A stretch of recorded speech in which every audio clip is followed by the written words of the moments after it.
નવસારી શહેરની હોટેલમાં 23 સપ્ટેમ્બરના રોજ પ્રેમી સાથે ગયેલી યુવતીનું શંકાસ્પદ મોતમાં ચોંકાવનારો ખુલાસો થયો છે। શરીર સંબંધ બાંધતી વખતે યુવતીના પ્રાઇવેટ પાર્ટમાં ઈજાઓ પહોંચ્યા બાદ વધારે પડતું લોહી વહી જવાના કારણે તેનું મોત થયું હતું। આ દરમિયાન પ્રેમીએ સમયસર તેને સારવાર ન આપતા તેનું મોત થતા પોલીસે યુવકની ધરપકડ કરી છે। આ અંગે નવસારી જિલ્લા પોલીસ વડાએ માહિતી આપતા જણાવ્યું હતું કે નવસારીના જલાલપુર પોલીસ મથક હદ વિસ્તારમાં બીએનસીની કલમ 105 અને 238 મુજબ ગુનો નોંધવામાં આવ્યો છે। આરોપી ભાર્ગવ નરેન્દ્ર પટેલ તેની પ્રેમિકાને હેપી સ્ટે નામની હોટેલમાં શરીર સંબંધ બાંધવા લઈ ગયો હતો। ત્યાં પીએમ રિપોર્ટ મુજબ જાણવા મળ્યું છે કે મરનાર યુવતીના ગુપ્ત ભાગમાં ભારે ઈજાઓ થઈ હતી, જેના કારણે તેનું લોહી વહી જતા તેનું મોત થયું છે। તપાસ કરતા જાણવા મળ્યું હતું કે આરોપીએ હોટલમાં 2 કલાક જેટલો સમય વેસ્ટ કર્યો હતો। આ પરિસ્થિતિ બહાર નીકળવા માટે આરોપી યુવાને ગૂગલમાં ઉપાયો શોધવાની શરૂઆત કરી હતી। હોટલના રૂમમાં જ્યાં લોહી રેડાયું હતું તેને સાફ સફાઈ કરવા માટે પોતે લાગી ગયો હતો અને 108 વાહનને બોલાવ્યા વગર પોતાના મિત્રને બોલાવી ખાનગી વાહનમાં યુવતીને સારવાર માટે લઈ ગયો હતો, જેના અનુસંધાને વધારે સમય વ્યતીત થઈ જતા યુવતીને વધારે લોહી નીકળી ગયું હતું, જેથી તેનું મોત થયું છે। સમગ્ર મામલે યુવતીના પિતા દ્વારા પોલીસ ફરિયાદ નોંધાવતા પોલીસે આરોપી યુવકની ધરપકડ કરી છે। હાલ પોલીસે ભાર્ગવ નરેન્દ્ર પટેલની ધરપકડ કરી કાયદેસરની કાર્યવાહી હાથ ધરી છે। ગઈકાલે નવસારીના જલાલપુર પોલીસ સ્ટેશન હેઠળ એક બીએનએસની કલમ 105 અને 238 મુજબનો ગુનો નોંધવામાં આવ્યો છે।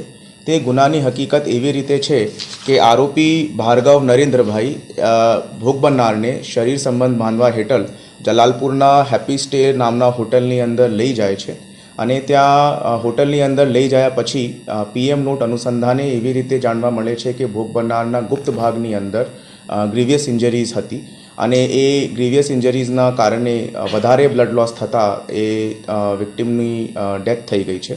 આ ઘટનાક્રમની અનુસંધાને ઇન્વેસ્ટિગેશનમાં આ હકીકત જાણવા મળી છે કે ભાઈ શરીર સંબંધ બાંધતા સમયે વિક્ટિમને જો ઇન્જરીઝ થઈ હતી તે ઇન્જરીઝને ધ્યાને ના લેતા અક્યુઝ દ્વારા ત્યાં હોટલની અંદર જ ઘણું વધારે સમય વ્યતીત કરવામાં આવ્યું છે।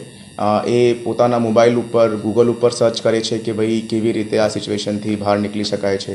ત્યાં હોટલની અંદર બ્લડ લોસ જો થયો છે તેને સાફ સફાઈ કરવાનો પ્રયત્ન કરે છે અને 108 બોલાયા વગર આપણા એક મિત્રના દ્વારા ખાનગી વાહનમાં એમને હોસ્પિટલ લઈ જાય છે, જેના અનુસંધાને બહુ વધારે સમય વ્યતીત થઈ જાય છે અને વિક્ટિમનો બ્લડ લોસ થઈ જાય છે। એના અનુસંધાને આ जो છે 105 અને 238 મુજબનું FIR નોંધવામાં આવી છે। હા, we have taken the opinion of the medical doctor and there is a possibility yes in case of આમાં બહુ વધારે બ્લડ લોસ થઈ ગયેલો હતો અને અગર તાત્કાલિક વિક્ટિમને ફર્સ્ટ એડ રીતે IV ફ્લુઇડ્સ કે બ્લડ ચડાવવામાં આવ્યું હોત તો there was a very high possibility that the victim could have been saved.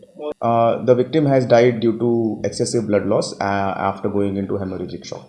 આ જો કેસ છે તેના અનુસંધાને બધા લોકો માટે જો સંદેશ છે તે એ છે કે ક્યારે પણ કોઈ એવી રીતેનું બનાવ બની જાય છે ત્યારે જો પણ વિક્ટિમ હોય એને કોઈ ગ્રીવિયસ ઇન્જરી હોય કે બહુ વધારે સિરિયસ ઇન્જરી હોય તે સૌથી અગત્યનું એનું જીવ બચાવવાનું હોય છે અને અમુક ધારાની અંદર આ સ્વાભાવિક છે કે ભાઈ લોકો ડરી જાય છે કે ભાઈ લોકો પોતાનું બચાવ કરવાની અંદર વધારે ઈચ્છા ધરાવે છે, તેને પ્રાથમિકતા ના આપીને વિક્ટિમની સેહત માટે અને વિક્ટિમની હેલ્થ માટે વધારે વિચારણા કરે અને then let the law take its own course of action.